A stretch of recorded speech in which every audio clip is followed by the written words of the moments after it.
Bonjour à tous et bienvenue à Catch Club 1. On se retrouve pour la review de WWE Backlash qui a eu lieu hier soir et déjà une première remarque, on avait 5 matchs sur la carte hier soir et honnêtement à la base quand la WWE avait commencé à teaser la carte, on avait un petit peu peur que ce soit un show de merde, mais au final, et j'en ai parlé dans la vidéo pronostic, la carte était plutôt solide et hier soir on a eu 5 matchs qui étaient très corrects, voire même vraiment bons et en plus, on a eu une belle petite surprise lors du premier match, on va voir ça tout de suite. Donc c'est parti, on démarre avec le premier match de la soirée avec Jacob Fatu qui défendait son titre US hier soir face à 3 adversaires, LA Knight, Drew McIntyre et Damian Priest. Et là, en gros, au bout de quelques minutes, le match a dégénéré. Car vous aviez Drew McIntyre qui était en train de dominer, il enchaîne les Future Shock DDT sur LA Knight et sur Jacob Fatu, puis derrière il porte son Claymore Kick sur LA Knight, donc là il effectue le tombé, on pense qu'il va remporter le match, mais à la dernière seconde vous avez Damian Priest qui intervient et qui tire l'arbitre à l'extérieur du ring, et là vous avez McIntyre qui pète un câble, car il se rend compte qu'encore une fois, Damian Priest a gâché une de ses opportunités, Damian Priest a gâché une de ses occasions de devenir champion.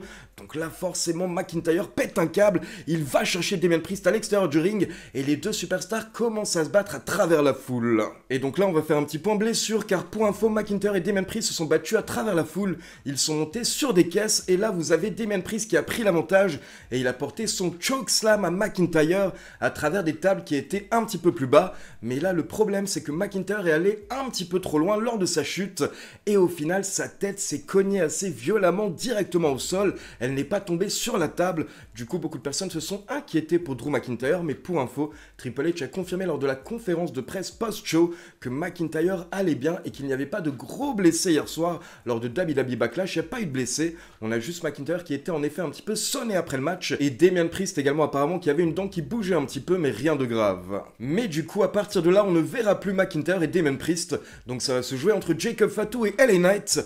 Et là, vous avez LA Knight qui prend l'avantage, il place Jacob Fatu sur la table des commentateurs, puis il monte sur la 3e corde potentiellement pour une descente du coude, sauf que là d'un coup vous avez Solo Sikoa qui sort de nulle part et qui tire Jacob Fatu de la table, donc il a sauvé Jacob Fatu.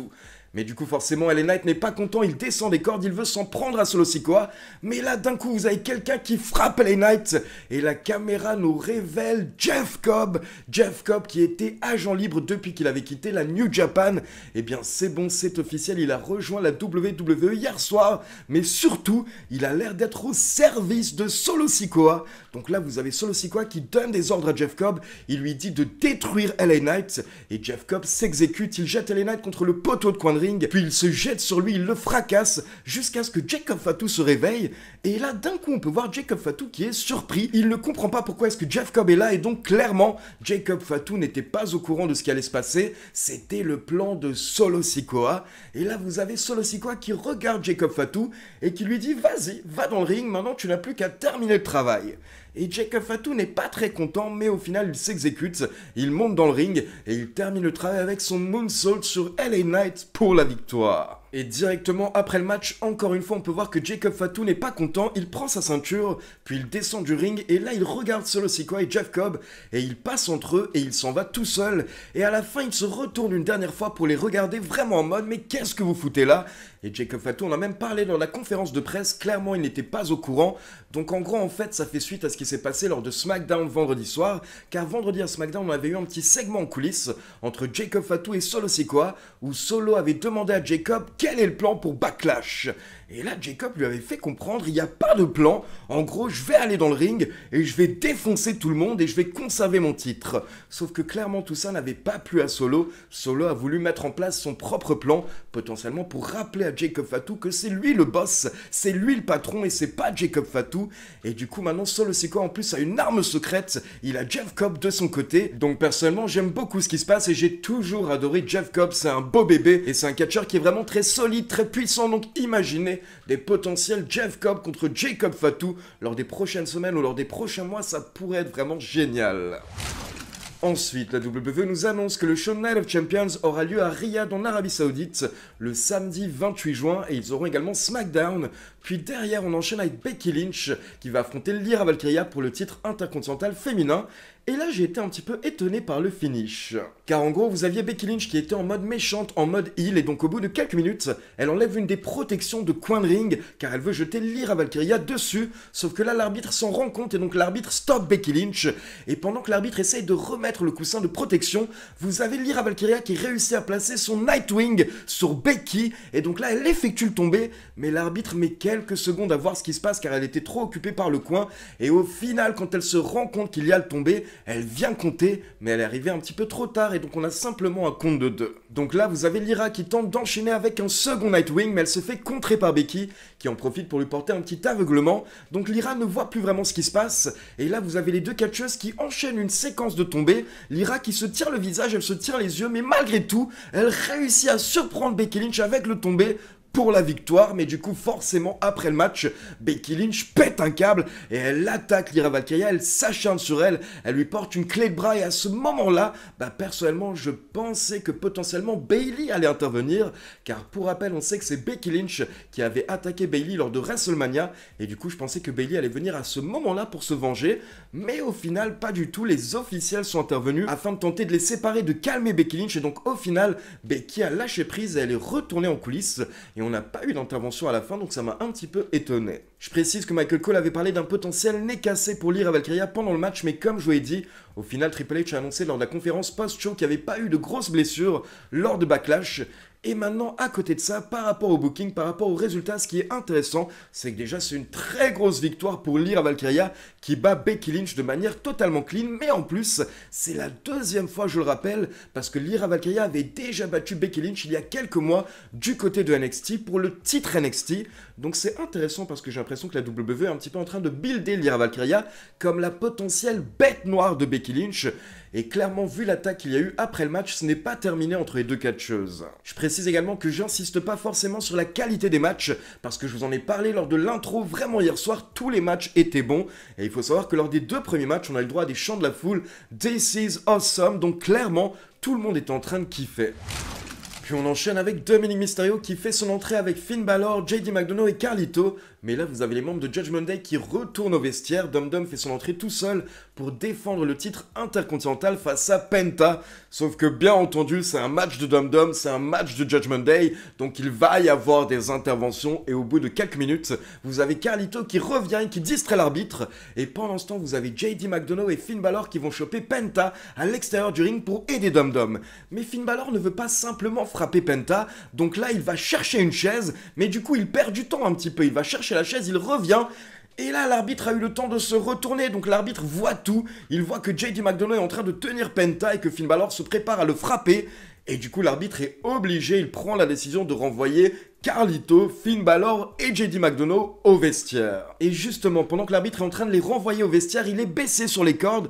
Et là, vous avez Penta qui saute par-dessus l'arbitre et qui effectue une Swanton Bomb sur Carlito et sur JD McDonough. Puis Penta remonte dans le ring, mais là, Finn Balor est toujours là. Donc Finn Balor distrait l'arbitre. Et pendant ce temps, alors que Penta est en train de monter sur les cordes, vous avez El Grande Americano qui sort de nulle part. Et bien entendu, il utilise le bout de métal qu'il avait sous son masque pour mettre un coup de tête à Penta qui s'effondre, et derrière Dom Dom n'a plus qu'à en profiter, il monte sur les cordes et il termine le travail avec son Frog Splash pour la victoire. Et donc après le match, vous avez les membres de Judgment Day qui sont en train de fêter encore une fois, comme d'habitude ces dernières semaines.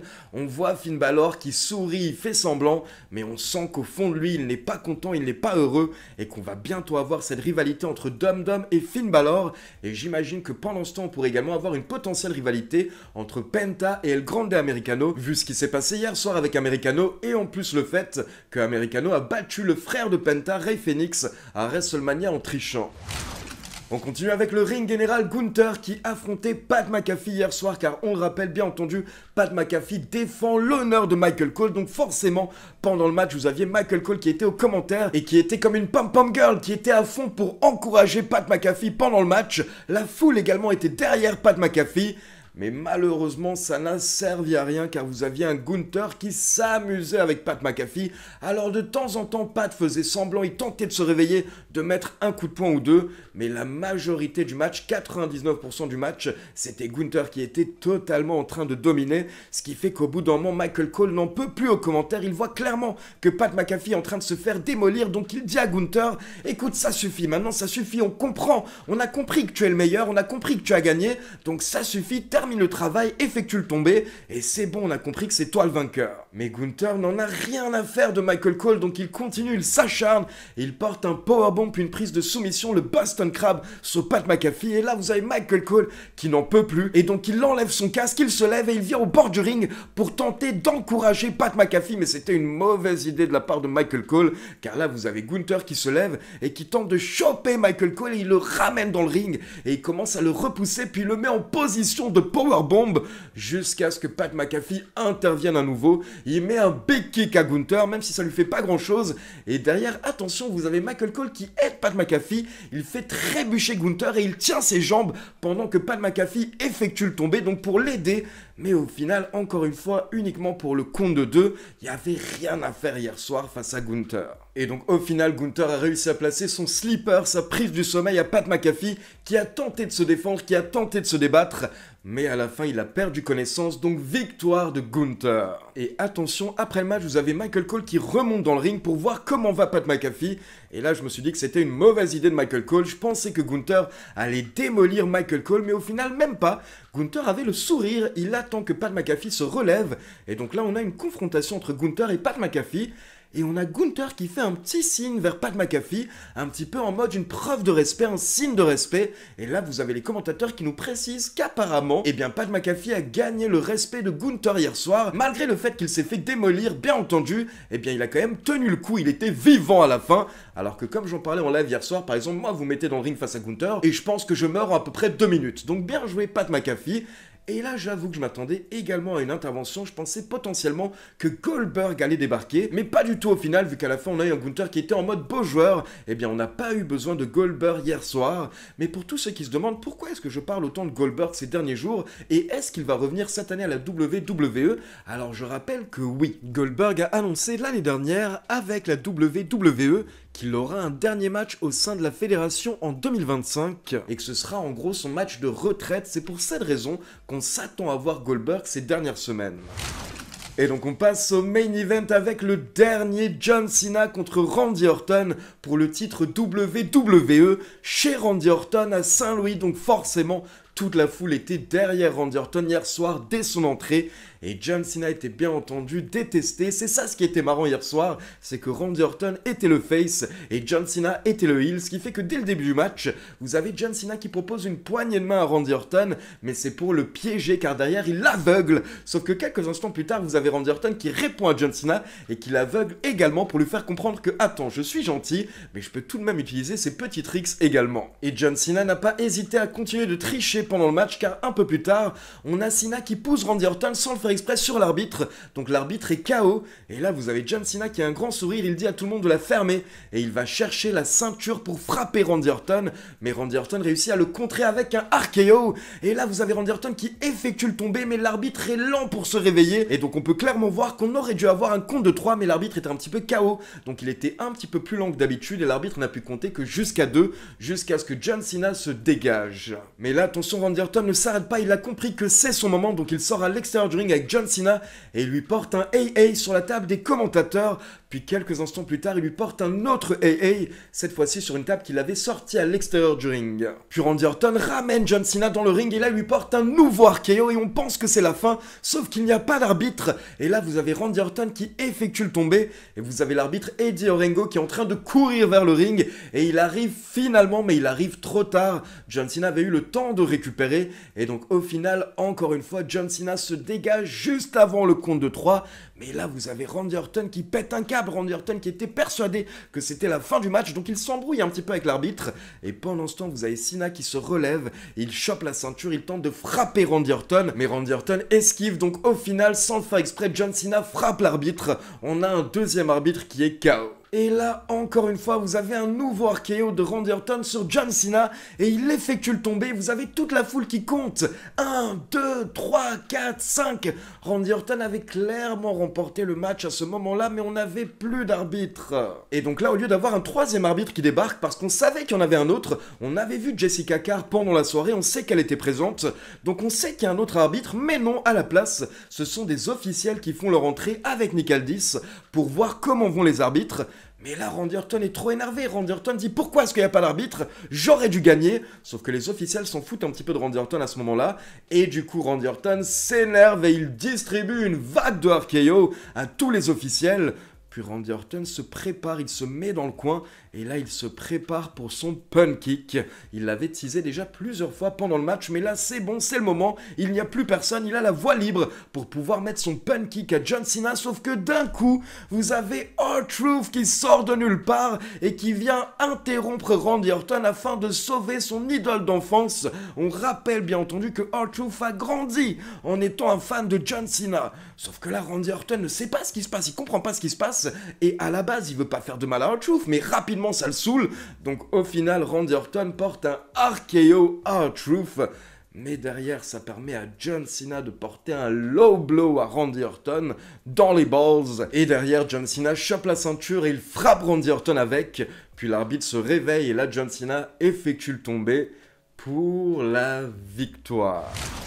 Et donc John Cena remporte le match encore une fois grâce à l'intervention d'un rappeur, un petit peu comme à WrestleMania. J'espère que ça va devenir un truc cette année, qu'à chaque défense de titre de Cena, on aura un rappeur qui vient le sauver. Par exemple, pourquoi pas Rimka ou Niska lors du prochain PLE WWE, voire même PNL. Et donc là, vous avez Cena qui nous fait un petit speech après le match où il nous dit qu'il n'a besoin de personne. La seule chose qu'il souhaite, la seule chose dont il a besoin, c'est de la compétition. Mais apparemment, il n'y a personne pour l'affronter, il n'y a personne à son niveau. Et donc il termine en disant à la foule de profiter une dernière fois du dernier vrai champion WWE. Donc là, c'était la fin de Backlash et directement derrière, vous avez le post-show qui a commencé. Et donc on a pu suivre un petit peu John Cena à ce moment-là. Il faut savoir qu'il y a eu beaucoup de chants de la part de la foule. Et John Cena a pris son temps, il a regardé la foule. Et il avait l'air un petit peu confus, il avait l'air un petit peu partagé à la fin quand il est retourné en coulisses. Donc clairement, à la fin, on avait l'impression que John Cena se posait des questions. Clairement en tout cas, il se passait des choses dans la tête de John Cena. Mais attention, ce n'est pas terminé car derrière, donc on a eu la conférence post-show et on a eu Triple H qui est venu répondre aux questions des journalistes. Sauf qu'au bout d'un moment, vous avez John Cena qui débarque lors de la conférence et il demande à Triple H de lui laisser quelques minutes. Et là, vous avez Triple H qui a fait le mec surpris en mode « Ah bah j'étais pas au courant que John Cena voulait parler ». Donc Triple H s'en va, il a laissé la place à John Cena. John Cena a dit que lors de la dernière conférence de presse, il n'a pas eu un bon comportement. Donc ce soir, il est là pour répondre aux questions des journalistes. Sauf que d'un coup, il s'est fait interrompre par R-Truth, qui était là pour le féliciter. Mais R-Truth lui a également dit qu'il ne sait pas pourquoi, mais ces dernières semaines, il y a beaucoup de personnes qui disent que John Cena est nul et que John Cena ne sait pas catcher. Et là, John Cena n'a pas aimé cette phrase, donc il s'est levé et il a dit à R-Truth que R-Truth a dépassé les limites. Donc il lui a dit d'arrêter de parler, sinon il risque d'y avoir des conséquences pour R-Truth. Sauf que R-Truth n'a pas arrêté de parler, il a posé une autre question à John Cena et là Cena s'est énervé, il a soulevé R-Truth et lui a porté le AA à travers la table de la conférence. Et honnêtement, j'en avais parlé ces dernières semaines un petit peu sur YouTube et un petit peu lors des lives. Personnellement, je me demandais s'il allait se passer vraiment quelque chose entre John Cena et R-Truth. Est-ce que ça allait nous mener peut-être à une storyline? Et j'ai vraiment l'impression que ça va être le cas, car pour info, dans 2 semaines, on a Saturday Night's Main Event. Et hier soir, lors de Backlash, la WWE nous a annoncé qu'à Saturday Night's Main Event, on aura le Jey Uso contre Logan Paul pour le titre World Heavyweight. Mais il faut également savoir que John Cena sera présent à Saturday Night's Main Event. Et j'ai vraiment l'impression qu'on pourrait avoir un potentiel John Cena contre R-Truth lors de Saturday Night's Main Event. Et un petit peu comme je vous en avais parlé dans la vidéo pronostic, ce sera un petit peu une quête secondaire, on va dire, pour John Cena, car on sait bien entendu qu'il risque pas de perdre le titre face à R-Truth, mais comme ça va l'occuper pendant une semaine ou deux et ça lui donnera un match lors de Saturday Night's Main Event, comme ça les fans seront contents. Maintenant, j'aurais terminé en félicitant tout de même John Cena et Randy Orton, car honnêtement, hier soir, quand vous regardiez le Main Event, à aucun moment vous pouvez vous dire qu'on a 2 types qui sont plutôt vers la fin de leur carrière et un type qui va littéralement prendre sa retraite dans quelques mois. Le match était simple, le match était basique, c'était old school, mais c'était 2 catcheurs qui savent raconter une histoire, qui n'ont pas besoin de 28 000 prises pour raconter une histoire, et au final, je pense que tout le monde aura été diverti, ou en tout cas la majorité des gens étaient divertis hier soir, que ce soit lors du main event, et même en général pendant tout le show. On on a eu un show qui était beaucoup mieux que ce qu'on pensait à la base. Donc voilà, c'est tout pour la review de WWE Backlash. Maintenant, comme d'habitude, c'est à vous. N'hésitez pas à me laisser vos avis dans les commentaires. Et comme d'habitude, n'oubliez pas de liker la vidéo, de vous abonner à la chaîne et de cliquer sur la petite cloche pour t'informer de la sortie des prochaines vidéos. Ciao tout le monde!